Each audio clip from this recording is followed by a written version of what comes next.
Assalaamu calaykum waraxmatullaahi wabarakaatuhu. Saaxiibadaan jeclahay oo kusoo dhawaada kanaalkeena Mr. Tifo ee YouTube. Barnaamijkeena guud ahaantiisa maanta waxaan ku eegi doonaa qiso dhab oo aad u xanuun badan oo ku dhacday gabadhan oo lagu magacaabo Elizabeth Fritzl, taasoo muddo dhan 24 sannadood xabsi ugu jirtay aabihii iyada dhalay. Dhacdadan waxay soo ifbaxday sanadii 2008 kadib markii Elizabeth Fritzl ay u sheegtay booliiska magaalada Amsterdam ee dalka Austria oo ay dhacdadan ka dhacday in 24 sannadood ay xabsi ugu jirtay aabaheed, Master Joseph Fritzl. Elizabeth markii aabaheeda uu ku xiray xabsi qarsoodi ah oo ku yaalay gurigoodii, waxay aabaheeda kala kulantay kufsi, jirdil iyo joojobis, taasoo ay ka dhalatay Elizabeth inay dhasho 7 carruur ah oo aabihii awoowa u yahay Joseph Fritzl. Agoosto sanadii 1984 waxay ahayd goortii Master Joseph Fritzl uu ka qariyay iftiinkii dunida gabadhiisii Elizabeth Fritzl oo markaa ahayd 18 jir, isagoo ku khiyaanay inay alaab kula xareyso qol xabsi ah oo ku yaalay gurigoodii, kaasoo aysan Elizabeth Fritzl horay u arag intii ay ku noolayd gurigooda. Markii la waayay Elizabeth, Rosemary oo hooyada dhashay Elizabeth waxay warqad u dirtay booliiska oo ay ku sheegayso maqnaanshaha gabadheeda, waxaana warqadaas u heliday warqad kale oo Joseph Fritzl si qasab ah kaga qoray Elizabeth intii ay ku jirtay xabsiga, oo ku sheegayo inay warqadan soo dirtay gabadhiisa, sidoo kalena ay ku cadaynayso inay ka tagtay magaaladii ay ku noolayd, sidoo kalena ay codsanayso in aan dib dambe loo soo raadin, haddii kale ay guud ahaan ka tegi doonto dalka oo dhan. Wuxuuna booliiskii u sii raaciyey inuu u malaynayo in gabadhiisii ay ku birtay koox Kristan ah oo jecel inay keligood noolaadaan. 24 sannadood oo ay xabsiga ku jirtay Elizabeth, aabaheed Joseph Fritzl wuxuu ugu badnaan ku soo booqan jiray xabsiga maalin walba ama ugu yaraan 3 jeer isbuucii, isagoo u keenayay cunto iyo wax walba ay u baahan yihiin. Kadib dhalashadii cunugii 7aad ee Elizabeth Fritzl, wuxuu sababsaday gacmaha awoogii ama aabihii, maadaama ay la soo dirseen xanuuno fara badan. Waxaana Joseph Fritzl qasab ku noqotay inuu weyneeyo xabsigii uu ka hayay gabadhiisii iyo carruurteeda, isagoo gaarsiiyey ilaa iyo 50 mitir oo square. Weynaynta xabsiga kadib, Joseph Fritzl wuxuu qaatay go'aan ah in la kala qaybiyo carruurta, qaarna loo daayo hooyadood, qaarna loo geeyo Elizabeth hooyadeed, taasoo aan wax war u haynin waxa ka socda qaybta hoose ee guriga. Rosemary markii loo keenay carruurtii ay iyadoo ahayd misna ay dhashay Elizabeth Fritzl, wuxuu Joseph Fritzl u sheegay in carruurtan ay soo dhiibtay gabadhiisa Elizabeth Fritzl, maadaama sida uu sheegay aysan nolol iyo mustaqbal midna u haynin carruurtan, waxayna waraaq sida uu sheegay ku xustay in carruurtan loo koriyo loona xanaaneeyo. Waxaa shaki badan ka dhashay halka Joseph Fritzl iyo xaaskiisa Rosemary ay ka keeneen carruurtan, waxaana ka dhalatay in hay'adaha social service-ka ay yimaadaan guriga. Laakiin wuxuu mar kale Joseph Fritzl eedamihii iyo shakigii social service kaga jawaabay in gabadhiisa ay u keentay ilmahan si loogu koriyo looguna xanaaneeyo. Elizabeth iyo carruurteeda intii ay ku guda jireen xabsiga waxay xabsiga ku haysteen telefishin iyo radio iyo wax walba ay ku wada daalaan, waxaana sidoo kale Elizabeth ku guulaysatay in carruurteeda ay barto sida wax loo qoro loona aqriyo si aysan ugu dhiiran inay xabsiga ka baxsadaan. Joseph Fritzl wuxuu had iyo jeer ugu hanjabi jiray Elizabeth Fritzl iyo carruurteeda inuu gaas ku dili doono ama koronto u isticmaali doono ama xitaa uu cuntada u diidi doono, sidaasna ay gaajo ugu dhiman doonaan xabsiga gudihiisa. War laga soo xigtay Elizabeth walaasheed Christine waxay sheegtay in aabaheed had iyo jeer subax walba saacadda markii ay tahay 3 saac oo geli jiray qolkii qarsoodiga ahaa ee Elizabeth iyo carruurteeda ay ku xirnaayeen, isagoo familka inta kale u sheegi jiray in qolkaas gudihiisa uu ku dhex sameeyo mashiino si uu u iibgeeyo suuqa, oo xitaa wuxuu diidi jiray in kafee iyo cunto midna loo keeno intii uu ku jiro qolka. 19 Abriil 2008 waxay ahayd goortii qisadan xanuunka badan soona jiitamaysay 24 sannadood ee adduunka u soo ifbaxdo, kadib markii Joseph Fritzl uu oggolaaday in mid ka mid ah gabdhihii uu ka dhalay isla gabadhii uu isaga dhalay oo lagu magacaabo Christine in dibadda loo saaro, maadaama ay la soo darseen xanuuno aad u daran oo ay ka mid yihiin kelyo xanuun.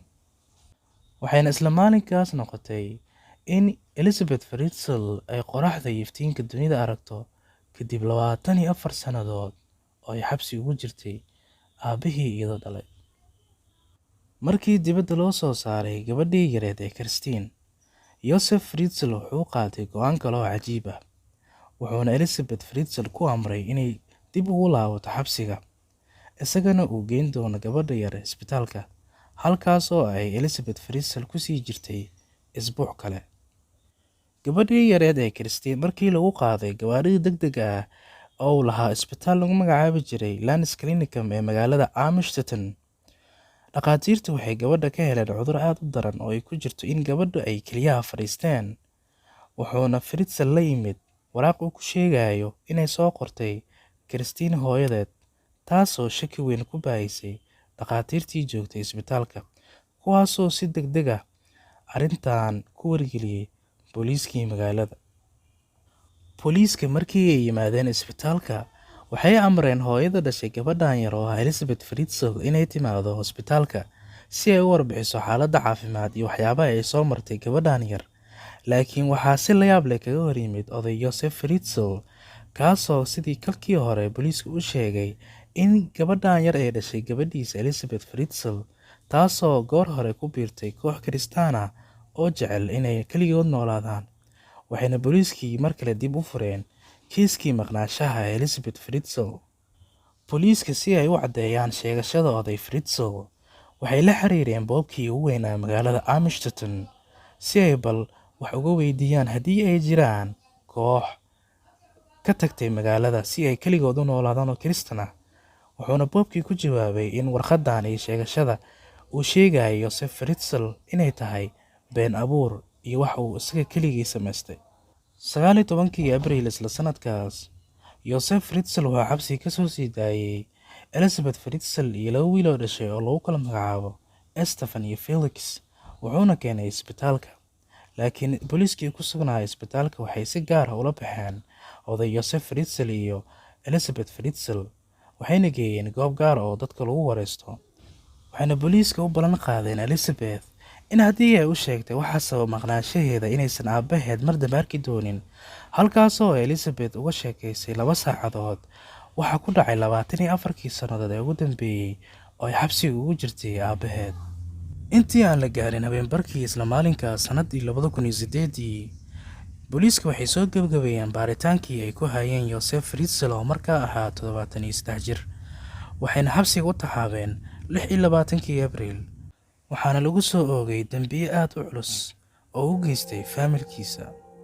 maalinkii xigay 27 Abriil, booliisku waxay soo daadgureeyeen Elizabeth Fritzl, carruurteeda iyo hooyadeed Rosemary, iyagoo caawin ka helaya oday Joseph Fritzl sidii lagu geli lahaa xabsiga qarsoodiga ah uu ka samaystay guriga. layaabka ugu badan ee kiiskan wuxuu noqday in Rosemary oo hooyada Elizabeth aysan war ka hayn waxa ku dhacayay gabadheed 24 sannadood ay ku jirtay xabsigii ka samaysnaa guriga hoostiisa.